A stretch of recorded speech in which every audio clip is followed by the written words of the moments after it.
have Meredith Petillo, the VP of Technical and Regulatory Affairs at the Independent Beauty Association. The Independent Beauty Association is a nonprofit. They were at the table with the FDA during all the rulemaking of MoCRA. So everyone who owns an independent beauty business, whether you're a supplier or a brand, they are our voice.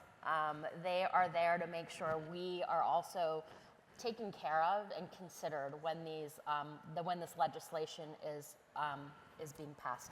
So if you're not a member, you should be a member. I'm doing my board duty now.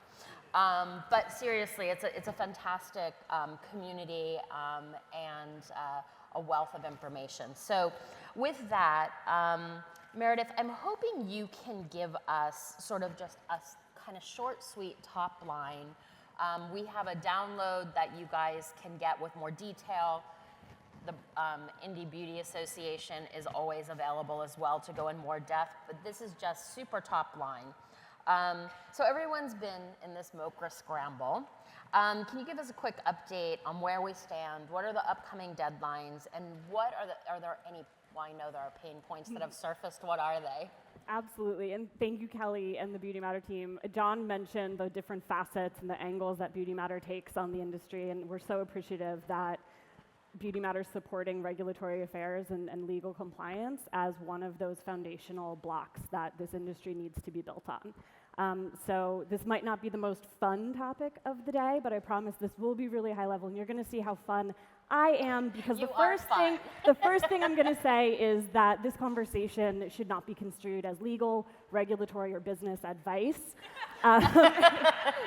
This is a conversation, and especially because we are going to be so high level and top line, you really should be working with your subject matter experts, your in-house teams. I hope that there are teams. If not, you should be working with your third-party subject matter experts, outside counsel, to make those specific decisions that are applicable to your individual businesses. So MoCRA has been, I think, probably one of the most frequently uttered words out of my mouth over the past couple of years. In a week or two is an incredibly important deadline. So MoCRA puts in place mandatory product listing and facility registration. Basically, the law was written, and I think I want to just reiterate that MoCRA is the law, right? So Congress passed this law, the Modernization of Cosmetics Regulations Act of 2022, and now it's handed to FDA to implement the law. And they're going to be doing additional rulemaking to add additional regulations on certain aspects. But in the statute, we have to now register every facility, and that includes international facilities that are making cosmetic products for sale in the US. So July 1st is a date that the FDA gave us an extension, basically. We couldn't go back and change the law. That would take Congress to go and tweak it. So what they did is they said, we're not going to enforce anything until July 1st of this year. So July 1st, all of those facility registrations and product listings need to be with the FDA for products that are currently on the market. In addition to July 1st, June 29th is actually another key milestone, because we're expecting a proposal from FDA regarding fragrance allergens. So we shall see if that deadline is met, but just in a few days we should be getting more information there. And that is a topic that I think there are many other ripple effects. I'd be happy to talk to anyone later about what's going on in Canada, what's going on with California and reporting under CAFERCA. So this isn't just the FDA. You know, obviously the EU has been in this space for quite some time. And then December of this year is the next key milestone, where we're going to get what is going to be the proposed rule for good manufacturing practices. So. I mean, while we've all had our eye on the MoCRA ball, there are some other, there's another regulatory law that it's come into effect, and I don't even think people realize it. And it's called the Extended Producer Responsibility Packaging Laws, or EPR. They've been enacted in 4 states, California, Colorado, Oregon, Maine, and Maryland is taking the first steps in enacting EPR legislation as well. So I have 2 questions for you. What is it? And what does compliance look like? Like, when I heard this, I was like, How the hell are we supposed to do this? So MoCRA has been a big deal. I hope everybody in the room has heard of MoCRA. EPR arguably is a bigger deal, and I don't think it has the name recognition, I don't think it has the understanding. So EPR is basically taking the extended producer responsibility. It's taking the onus of packaging end of life, disposal, recycling from municipalities, from the government, to the producers of the packaging. And what that means is not the packaging supplier who made the packaging, but how the producer is defined by these laws. And this is not happening at a federal level, this is happening at a state level. So those definitions can vary and do. And there is a list of, I don't know, gosh, it's probably 8 to 10 other states that have a proposal currently within their legislature that they're looking at. So this is here, and it is going to continue. And ultimately, that means that producers, many times brands, are going to have to register with the Producer Responsibility Organization, the PRO. So the laws mandate the PRO to be established. They are currently figuring out what this means. This is not specific to beauty. This is food, this is beverage, this is household, this is everything that has plastic packaging. And one thing we've heard is well, I don't make paquettes, because a lot of times single use is mentioned in these laws. It's not single use, meaning a dose unit package. It means a shampoo bottle has many doses in it, but that shampoo bottle is considered a single use package under these laws. So the pros are being established. Circular Action Alliance has been selected in at least 2 of the states to act as the pro, which is mandated by law. Highly recommend getting in touch with Circular Action Alliance. They have a July 1st deadline of any producer who believes that they are going to be covered under these laws to register with them, because we're in data gathering phase. You need to understand what packages you have, what the tonnage is, what the composition is, and to go further, because these are state laws, how much of that packaging is being disposed of in that state. So it is not something that industry has readily available at their fingertips, right? If I asked you how many units are you selling in Colorado, we may or may not have that answer. But so this is something that, because there are fees attached, I didn't mention fees yet, so there are fees, it's going to be something that we really need to be paying attention to and working with subject matter experts, because a lot of this is not in place yet. We don't know what the fees are. We don't know what the whole landscape looks like. We don't know what the tonnage is. We don't know, how exactly the pros need to be handling all of this. They're working on that now. But it's kind of being established while other states are passing laws that the language is not exactly the same. So it's very complicated, but very, very important, and arguably impacting almost every company within the industry. Yeah. Not all, but most. I think it also brings up a larger conversation about sort of this rallying call for state by state legislation on ingredients. Now we're seeing it around sustainability. MoCRA got passed, and it's not enough for some people. So now we're going to states, and states are putting more rules on the book, which is very, for big beauty brands, it's fine. They have very large, resources. But for small beauty brands, this state-by-state legislation is, where, I guess I'm going to ask you, where do you think it's going to go? And how should a brand even contemplate it? Because saying, oh, I'm not going to sell in Colorado, it's not really an option. You can't really control where a consumer is going to buy your product. That's an excellent point. And I think this goes back to compliance and regulatory and legal being a foundational block of building a successful brand, because we talk about transparency and what the consumers are demanding of us. We don't really talk about, it's just a given that they want a legal, safe is baked into the regulations, right? That in order to be legal, it must be a safe product. You must have established safety, right? So these things are fundamental. Skirting around it or having it be a nice to have is not really an option. It's not an option. So I think the state by state changes not only is it something that has to be tracked and has to be implemented for each brand, but we have to be involved. And the legislators and the regulators that are implementing these schemes on industry need to know what's really going on. And that's where it's essential. I'm going to make just a plea for getting involved in trade associations in general. There are some really amazing ones. IBA is just one.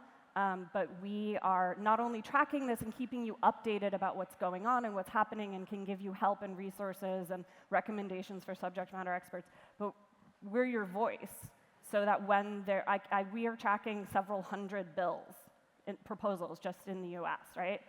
So the more our members speak to us and say, these are the impacts to me as a small business, it helps us to protect innovation, it helps us to protect entrepreneurship, it helps to keep our industry the center of, that's unique to any other business. And I think, we have market access to entrepreneurs that other industries don't offer.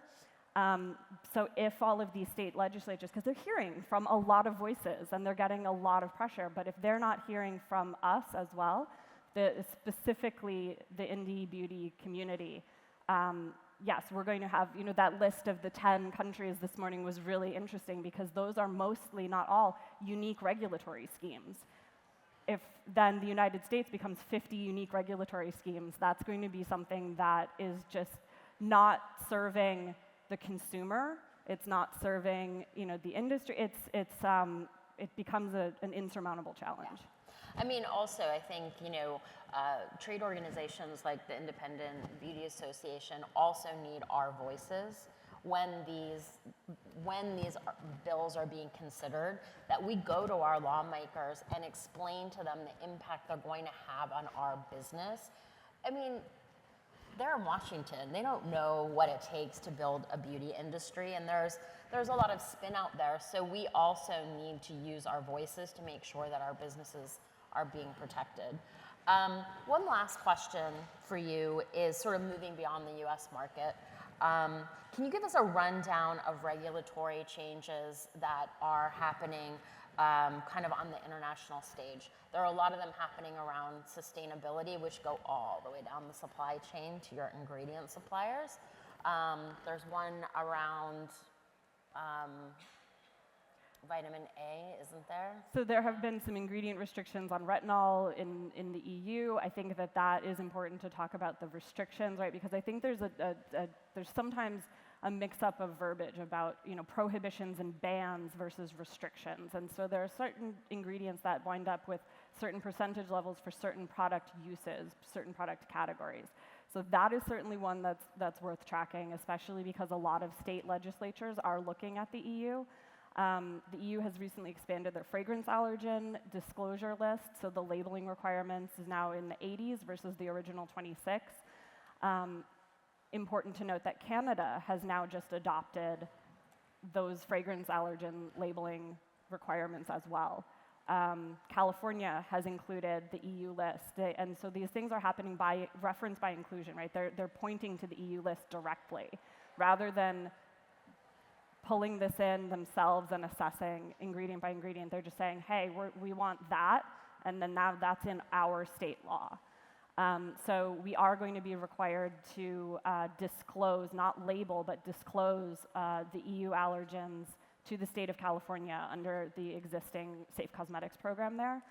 And this is another kind of nod to trade associations. The Fragrance Creators Association had actually led the charge. They pulled a few associations together. IBA was one of them, PCP another one, to talk to the department that was implementing that, because they had originally said, we're adding it to our list, you have 6 months. That would have been this month, that everyone would have had to disclose all of these fragrance allergens. But through their advocacy efforts, they now agreed to align with the EU timing, so that whether that's 2026, 2028 for the different products. So the things that are happening on an international scale are not so international in all cases. The ripple effects and this reference by inclusion piece is something that's really important to keep an eye on. I think especially what's going on with the EU, as those ingredient restrictions or prohibitions go into effect. Fragrance allergens is always interesting because I'm sure many know Lilial has been prohibited, right? So that original 26 is not really 26 anymore if you take that one out. But we shall see with all of this, this kind of stir around allergens where FDA falls, to kind of circle back to MoCRA and our next sort of drop that we're going to get from the agency. And there's also, is it the FTC that is looking at the green claims? The green guides are open, yes. They received a tremendous amount of public comments when they opened that up for public comment. I believe that we're well past the timelines that they had estimated to get an answer there. I think everyone's kind of at the edge of their seat, but we don't really have a good or solid estimate on when we would expect that to be finalized. But yes, the FTC has the green guides open. Definitely, need an update. So what is that for people who don't know? The FTC green guides? Yeah. So the FTC, I think a lot of times think about FDA as the main regulator for the cosmetics industry. So the FTC is kind of, their purview is over advertising. So green claims, anything that we're making in the sustainability and sort of environmental protection realm falls under the purview of FTC. And so their green guides are something that is meant to be a guidance and informative to help businesses make their decisions. So that was our very quick PSA for the day on regulatory, but you can see how much knowledge. Eber is here as well from IBA, so if you have any questions. Also there, if you want to go take a deep dive into regulatory and also supply chain, there's the cosmetic convergence. When is it? October?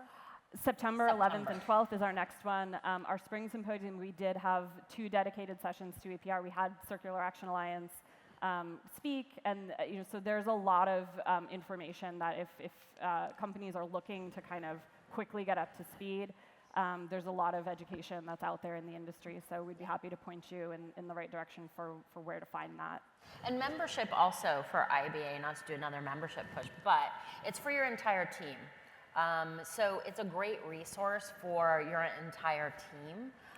So it's one membership, sign up the whole team, and it's a great sort of, it helps with their career, with their job, and also with information.